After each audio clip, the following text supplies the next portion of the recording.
장애인들의 가사나 이동을 지원하는 활동 지원사들이 수억 원의 보조금을 허위 청구했다는 사실이 적발돼 충격을 주고 있습니다.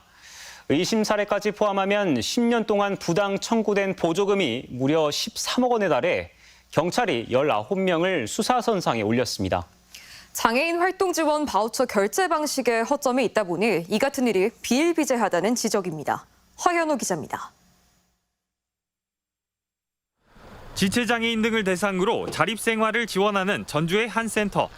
거동이 불편한 장애인 200여 명을 대상으로 가사를 돕거나 이동을 지원하고 있습니다.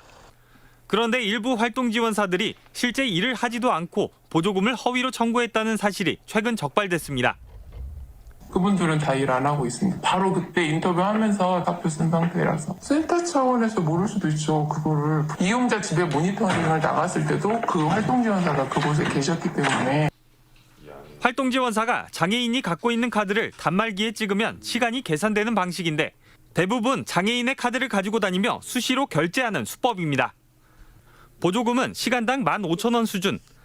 허위 청구가 확인되거나 의심되는 활동 지원사만 모두 12명으로 13,000여 건의 사례가 적발돼 금액으로 따지면 7억 원이 넘었습니다.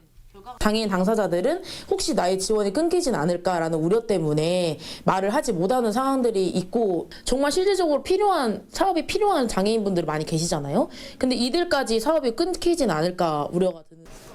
허위 청구는 이곳만이 아닙니다. 사회보장정보원이 올해 관련 제보를 접수해 적발한 곳은 전주시에서만 모두 3곳. 모두 13명의 활동 지원사들이 무려 10년 동안 3억 5천만 원을 부정수급한 것으로 드러났습니다. 진술을 번복하거나 신빙성이 없어 추가 확인이 필요한 내용만 해도 19,000여 건으로 금액으로는 10억 원이 넘는 것으로 조사됐습니다. 하지만 매달 지도 점검을 해왔다던 전주시가 부정수급 행위를 적발해 환수 처분을 내린 건수는 지난 3년간 고작 5건에 불과했습니다.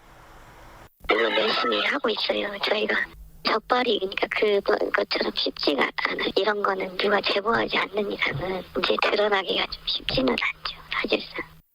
이런 허점이 있다 보니 지난 9월 대전에서도 보조금을 빼돌린 18명이 검찰에 넘겨지는 등 전국적으로 비슷한 일이 비일비재합니다. 제도 개선이 필요하다는 지자체 등의 의견 개진이 이어지고 있지만 정부는 12년 동안 허점 많은 결제 방식을 유지하면서 뚜렷한 대책을 내놓지 못하고 있습니다.